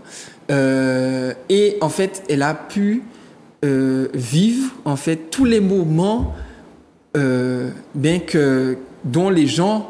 dont la médecine voulait la priver parce qu'on lui donnait 2 mois à vivre. Ouais. Elle a voyagé, elle est partie au Canada, elle est partie en croisière. Et en fait, pendant cet instant où je savais qu'elle allait partir, j'ai pu la remercier. J'ai pu la remercier pour tout ce qu'elle a fait pour moi parce que je l'avais déjà remerciée par le passé, mais c'était encore plus intense parce que je savais que c'était ça allait s'arrêter. Je savais pas quand, mais je savais que ça allait s'arrêter. Et j'ai pu la remercier à la fête des mères. J'étais présent à son anniversaire. Elle fêtait pas les anniversaires parce qu'elle était témoin de Jéhovah, mais je lui offrais toujours un cadeau parce que c'était important pour moi de marquer le coup et parce que j'étais reconnaissant de tout ce qu'elle avait fait pour moi. Et j'ai pu l'accompagner jusqu'à son dernier jour. Et jusqu'à son lit de mort, je lui dis merci beaucoup d'avoir été présente pour moi, d'avoir été ma mère en quelque sorte. Et malgré tout. Et en fait, ces enfants m'ont accueilli comme leur petit frère en fait. Et au moment des obsèques, c'est naturellement qu'ils m'ont intégré comme étant son fils. Donc moi j'étais choquée parce que je m'attendais pas à ça en fait. Et son mari aussi, parce qu'elle vivait avec son mari. Mais c'était comme mon père, en fait, lui, il est décédé avant, elle est décédée 1 an après. Et pour moi, j'ai perdu mes 2 parents. J'ai perdu mes 2 parents parce que ben, je connaissais qu'eux. J'étais partout avec eux, c'était partout. Et à chaque fois, ils disaient, ben, c'est mon fils, c'est notre fils. Ça. Donc, Puisque c'est vrai que tu disais plus jeune, c'est eux qui te récupéraient, qui t'emmenaient au restaurant. Ils venaient me chercher à l'école. Et en fait, ils ont toujours été présents dans mon parcours. Quand j'ai eu mon bac, ils étaient là. Ils m'ont félicité. Quand j'ai eu ma licence, mon BTS, mon master, ils étaient présents. J'ai fait du sport en compétition. Ils venaient m'accueillir à l'arrivée de chaque course. Moi, je faisais du trail. Parfois, c'était des départs tardifs. À minuit, 2 heures du matin, ben, ils étaient là. Ils étaient comme des parents, en fait. Ouais. Et c'est ça dont un enfant a besoin, que les parents qui sentent que ses parents sont avec lui. Ouais. Et j'ai eu la chance de connaître ça. Et puis de t'accepter aussi, alors tu m'excuses, ton histoire m'émeut beaucoup, de t'accepter aussi avec tes qualités et tes défauts. Parce que de ce que tu racontes, tu reconnais aussi que tu as été à un moment donné quelqu'un de difficile. Ah oui. Et c'est quelque chose qui m'a beaucoup été... on me l'a appris quand j'ai fait mes études. On me disait, on m'invitait à me répéter qu'un enfant difficile est un enfant en difficulté. Exact. Et je le dis aussi pour les personnes adultes. Une maman difficile est une maman en difficulté. Un papa difficile est un papa qui est en difficulté. Une personne difficile est une personne en difficulté. Et c'est vrai que quand on est dans cette tolérance-là, on arrive à accueillir l'autre. Et là, pour le coup, ces parents que tu as eus t'ont accueilli, t'ont accepté. Exactement. Avec tes bons côtés, mais aussi avec tes mauvais côtés. Ouais. Ils étaient là avec toi. Exactement. Et c'est pour ça que je dis que dans tout mon malheur, j'ai eu de la chance parce que j'ai pu voyager, j'ai pu connaître des parents, ce que c'était qu'une vie de famille, ce que c'était qu'avoir une maman, ce que c'était qu'avoir une grand-mère. En fait, j'ai tout connu, pas au moment où je le voulais, mais au moment où la vie a jugé bon que c'était opportun pour moi. Ouais. Et je suis reconnaissant pour ça. Et j'ai toujours croisé des gens sur ma route qui m'ont aidé. Et je pense qu'il est important. Alors moi, j'entends à dire que la reconnaissance n'est pas éternelle, mais il y a certaines personnes envers qui la reconnaissance est éternelle pour moi parce que sans ma grand-mère, sans Nadja et mon oncle aussi qui a été présent beaucoup pour moi, je ne serais plus de ce monde. Alors, malheureusement, Rodrigue, on est obligé d'avancer. Voilà. Tu as une histoire magnifique. Il ne reste pas énormément de temps. Je vais quand même juste traiter une ou deux questions. Question 2. On ne va pas pouvoir toutes les traiter puisque de toute façon, il y en a pour qui tu as déjà, auquel tu as déjà répondu.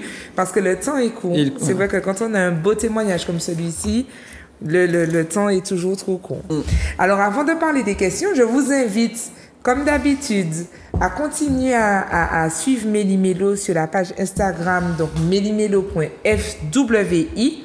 Et bien sûr, vous le savez déjà maintenant, j'en ai rencontré quelques-uns pendant le week-end à qui j'ai redonné mon numéro de téléphone.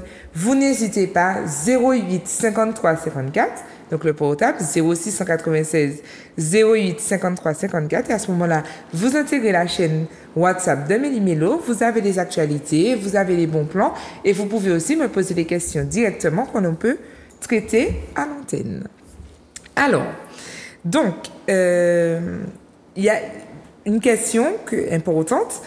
C'est Josie qui demande comment, en tant qu'enfant placé, tu vis la fête des mères.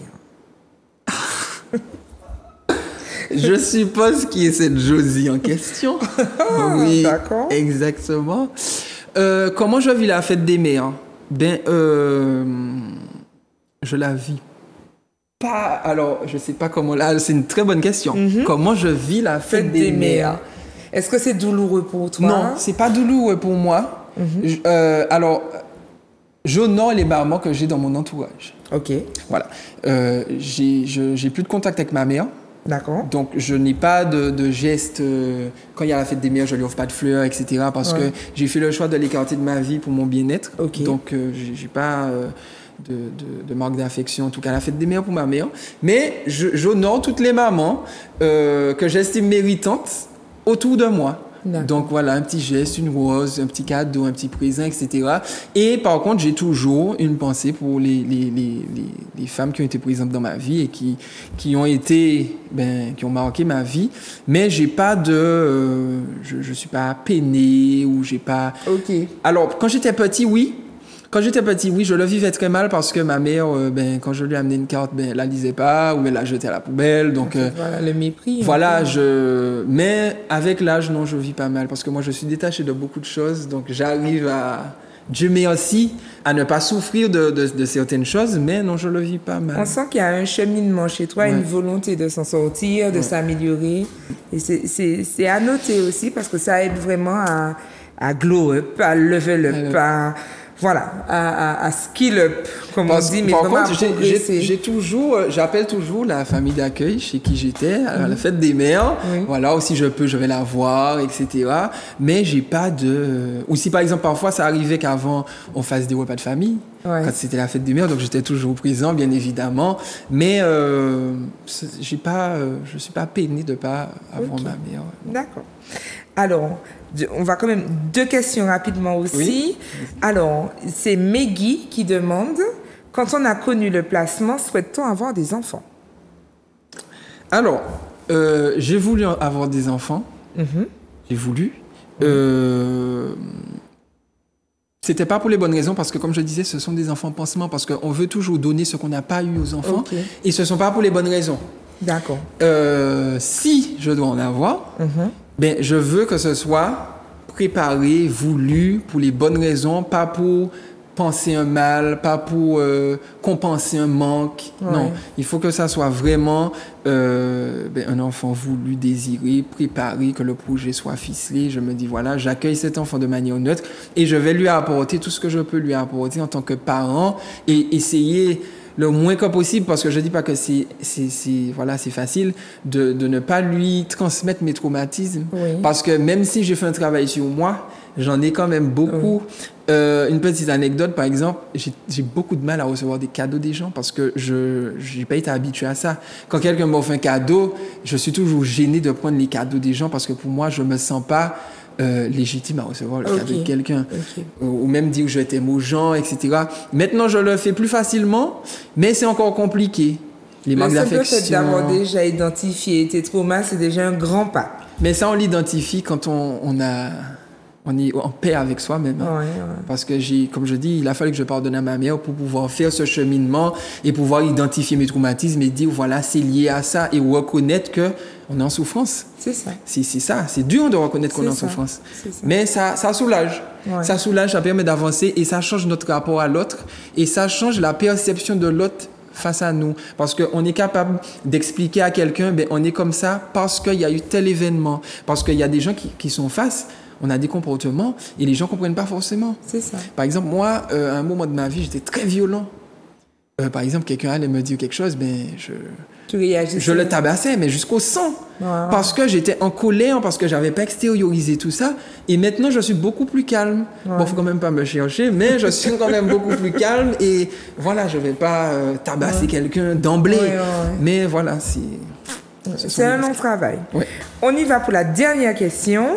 C'est Lisa Vera qui dit « Je sais que c'est une situation compliquée et qui a son lot de douleurs, mais je pense que le placement est un acte d'amour. Qu'en penses-tu, toi? » Alors, c'est vrai que ça peut être un acte d'amour quand on sait qu'on ne peut pas offrir à l'enfant la vie, une vie correcte, et qu'on fait le choix de se séparer de lui pour lui donner un avenir meilleur. Oui, ça peut être un acte d'amour, effectivement. Mais parfois, dans certaines circonstances, c'est jamais, pour l'enfant, c'est jamais vécu comme un acte d'amour, parce que pour un enfant, c'est un abandon, ça reste un abandon. Donc l'enfant va le voir, va le percevoir comme un rejet. C'est à la mère, justement, dans l'accompagnement, dans le placement, de toujours être quand même présente, et de rester là et de lui dire non, mais c'est parce que maman peut pas, c'est parce que voilà, etc. Donc de lui expliquer les choses pour qu'il puisse comprendre qu'il n'est pas abandonné, que voilà, c'est pour lui donner un avenir meilleur, mais que la maman reste quand même présente. Et il y a des mamans qui, mettent leur enfant en placement et qui s'en occupent plus. Ouais. Donc, ça dépend des configurations familiales. Moi, je dis ça dépend. Mais ça peut être effectivement un acte d'amour, oui. Ouais. Alors, on va passer au bon plan, parce qu'on va pas tarder à terminer. Donc, par rapport à ce thème-là, moi, j'ai voulu vraiment que les mamans comprennent qu'elles ne doivent pas rester toutes seules, qu'elles doivent s'intéresser à ce qui se passe. Au-delà de cette émission-là, peut-être te rencontrer. Je propose souvent une activité dans mon entreprise qui s'appelle le Café des parents, le rendez-vous des parents. Et c'est un espace où le parent peut non pas recevoir des conseils techniques de bureaucrates et d'écrivains et de ceci et de cela, mais des conseils de parents. Que d'autres parents, que d'autres personnes, des personnes qui ont vécu l'expérience puissent se livrer et partager pour mieux aborder la parentalité, parce que mine de rien, je crois que c'est quelque chose qui s'apprend, qu'on développe, qu'on apprend. Et entendre ton témoignage, par exemple, aujourd'hui, c'est se poser aussi des questions sur comment j'agis avec mon enfant. Est-ce que je lui apporte vraiment ce dont il a besoin? Est-ce que je me respecte dans la relation parentale? Est-ce que je respecte mon enfant dans cette relation? Et donc, du coup, le bon plan que je vous propose, je vous laisse regarder en image, c'est le rendez-vous des parents. De vos enfants et même de votre vie de parent. Donc, ça rentre dans le cadre de l'accompagnement à la parentalité, mais c'est surtout pour vous permettre de vous épanouir et de pouvoir trouver des réponses efficaces, des réponses et des outils aux problématiques qui concernent la vie des parents, tout simplement. Donc, il y a une deuxième vidéo qui arrive. Alors, l'avantage qu'il y a à participer à nos rencontres, c'est vraiment l'espace convivial, le fait qu'on soit en petit comité, qu'on soit dans un espace sans jugement, sans discrimination. Vous allez pouvoir confronter votre approche de la parentalité à celle des autres, vos pratiques à celles des autres, et puis pourquoi pas découvrir d'autres fonctionnements que ceux que vous pensez être les seuls possibles. C'est aussi le moment de déconstruire les attentes sociales et de pouvoir simplement accepter de se libérer de certaines charges mentales. Alors, donc voilà, donc c'est dans le cadre de l'ACME-thérapie où on propose vraiment aux parents de les accompagner, de sortir du brouillard parental. Et donc, le rendez-vous des parents, c'est vraiment un instant où, petit comité, 5 parents qui viennent échanger sur leurs pratiques et puis se laisser éclairer par des intervenants de qualité. Et donc, j'invite tous les téléspectateurs à bien noter les coordonnées d'ACME, de revenir vers moi puisque peut-être qu'on aura bientôt le café des parents avec Rodrigue. Exactement. Alors, Rodrigue, on termine. On a cette... j'ai retenu une citation, mais avant, je veux bien te laisser la parole. Qu'est-ce que tu pourrais dire, surtout à toutes ces mamans, on n'est pas regardé que par des mamans, mais comme on est dans le mois des mamans, surtout à toutes ces mamans qui nous ont regardé, qui t'ont écouté, qui ont écouté ton témoignage de vie, qu'est-ce que tu pourrais leur souhaiter pour cette fête des mères en termes de progrès, de développement? Alors, tout d'abord, déjà, je pense qu'il est important pour les mamans de s'écouter. Je pense qu'il est important aussi de pouvoir se dire on est fatigué. Parce qu'il y a certaines mamans qui ne s'octroient pas le droit de dire je suis fatiguée, je n'en peux plus, j'ai besoin d'aide. Donc, c'est important aussi de le dire qu'on a besoin d'aide avec l'enfant, qu'on n'y arrive pas, c'est important. Et en cette fête des mères, je pense qu'il est important de retenir, en fait, de marquer le coup, de ne pas forcément attendre que ce soit l'enfant qui vienne vous offrir un cadeau. Par exemple, c'est la fête des mères, vous devez célébrer. Les mamans aussi, pour moi, doivent célébrer le fait d'être maman. Ça se célèbre. En dépit du fait que votre enfant vous offre un cadeau, vous célébrez le fait d'être maman. Donc, aussi pensez à soi. Parce que c'est aussi la journée des mamans. Donc, vous ne serez pas mal vu, mesdames, si vous décidez d'aller au spa ou bien d'aller prendre soin de vous. C'est important parce que il est important aussi de prendre soin de soi pour pouvoir revenir dans de meilleures dispositions pour son enfant. Donc, c'est pas être égoïste, d'accord? Et moi, ce serait ce mot-là. Ce serait de prendre soin de soi et de ne pas attendre que le geste vienne d'un autre. De ne pas attendre que ça vienne de l'enfant. Et de ne pas blâmer un enfant parce qu'il ne vous a pas dit bonne fête des mères. Parce qu'il y a beaucoup de parents qui souffrent de ça quand l'enfant ne pense pas forcément à dire bonne fête des mères, etc. Même si l'enfant est présent toute l'année. Mais cherchez à savoir aussi pourquoi il ne vous a pas dit bonne fête des mères. Il y a peut-être une raison, peut-être que il a quelque chose qu'il n'ose pas vous dire, ou peut-être qu'il développe. Parfois, c'est des petits détails, une petite rancœur parce que vous l'écoutez pas assez, vous vous intéressez pas suffisamment à lui, donc il se dit à quoi bon lui souhaiter bonne fête des mères alors qu'elle s'intéresse pas à moi. Donc, cherchez à savoir pourquoi. C'est important de ne pas blâmer l'enfant, mais surtout chercher à demander pourquoi. Être vraiment dans une communication. Dans une communication. Parce que je pense que si la relation est fluide, naturellement, il n'y a pas de blocage. Mais si il y a quelque chose qui bloque, c'est que voilà. Je comprends très bien. Merci. Alors, nous, on va se quitter sur la citation de fin d'émission. Donc, la citation nous propose d'entendre, et elle vient de moi, c'est la deuxième qui vient de moi pour cette saison. un enfant n'a pas besoin de ses parents, un enfant a besoin de parents équilibrés. Je sais aussi que ce sont des mots qui peuvent être violents pour certains, mais c'est une réalité. Vouloir se dire mon enfant a besoin de moi à tout prix, ce n'est pas forcément le cas. On a d'ailleurs la preuve avec ton histoire, Audrey, où pour le coup, tu n'as pas eu spécialement besoin de ta maman, tu as eu besoin de parents qui soient à l'équilibre et qui puissent t'écouter. En la personne de Nadia, de l'assistante familiale qui s'est occupée de toi, on pense aussi à l'éducatrice qui a été là pour toi. Et c'est vraiment cette notion d'être équilibré. Et c'est pourquoi je ne cesserai de vous le dire dans Méli Mélo, démêlons le vrai du faux, sortons des stéréotypes, sortons des exigences et des préjugés sociaux. Soyons nous-mêmes, apprenons à nous soigner. C'est pas évident, c'est pas évident, mais soignons-nous pour être à l'équilibre. Et ensuite, pas besoin d'être parfait. On l'a dit la semaine dernière, une famille n'a pas besoin d'être parfaite. Elle a besoin d'être l'espace où on a le droit d'être qui on est. Et donc, soignons-nous, soyons à l'équilibre pour être les meilleures personnes pour ces enfants qui auront besoin de nous. Voilà. Et Rodrigue, merci beaucoup. Merci à toi de m'avoir invité. Merci. Non, voilà. Je t'en prie. Oui, voilà. Et je suis convaincue, certaine que les téléspectateurs seront ravis de découvrir ton histoire. Et puis, une histoire très touchante. Tu m'as arraché des larmes. Je fais que ça, pleurer. Moi, j'ai vraiment pleuré. Je rencontre que des personnes touchantes et vraiment, je suis reconnaissante. Chers téléspectateurs, je vous dis à très bientôt. Vous n'oubliez pas, vous me rejoignez sur WhatsApp. On continue à démêler l'œuvre du faux ensemble. À très bientôt. Bye bye.